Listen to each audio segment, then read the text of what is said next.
गुजराती एक मौलाना ने तो ऐसी भाषा का इस्तेमाल किया जिसे बोलकर बताना भी ठीक नहीं होगा। उन्होंने कहा था अभी काफिरों के अच्छे दिन चल रहे हैं, वक्त बदलेगा, अभी तो करबला की जंग बाकी है। कुछ शब्दों को तो हमें भी बीप करना पड़ा, सुनाए नहीं जा सकते। अभी बदत है भाई, अभी बदत है। आपने सुना नहीं, उन्होंने कहा कि करबला का मैदान बाकी है, कुत्तों का वक्त आता है, हमारा दौर आएगा। आपको उसमें कुछ गड़बड़ी लगा? आपको कुछ उसमें लगा कि इससे धार्मिक उन्माद फैलाने लायक कुछ है उसमें? Good question, you are a good question. हम तो एक ही बात कहना चाहते हैं कि अगर मुफ्ती साहब की गिरफ्तारी सही है संविधान के हिसाब से, तो उनकी गिरफ्तारी क्यों नहीं हुई? जिन्होंने संसद के अंदर बैठ के बोला है कटवे, मुल्ले, ये आतंकवादी, एक सांसद बोलता है संविधान के अंदर बैठ करके।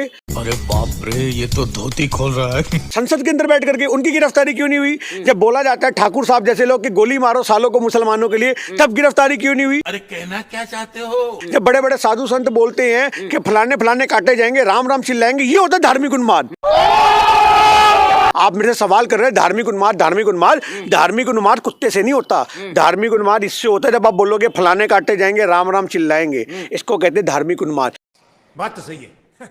इसको कहते हैं गोली मारो सालों को, इसको कहते हैं धार्मिक उन्माद। देखिए सबसे बड़ी बात तो ये है कि उन्होंने बयान दिया कि कुत्तों का वक्त है, हमारा जमाना बाकी है।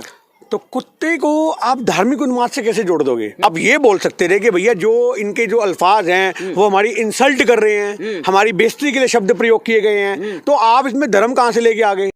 ये बड़ी अच्छी बात कही आप।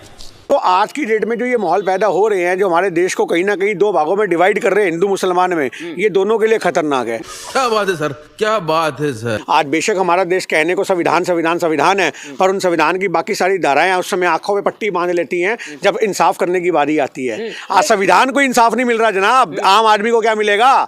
गजब बेइज्जती है।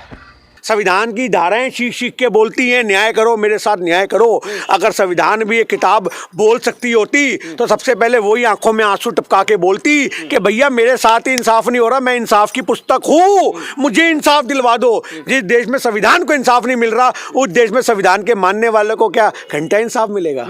समझ रहे हो?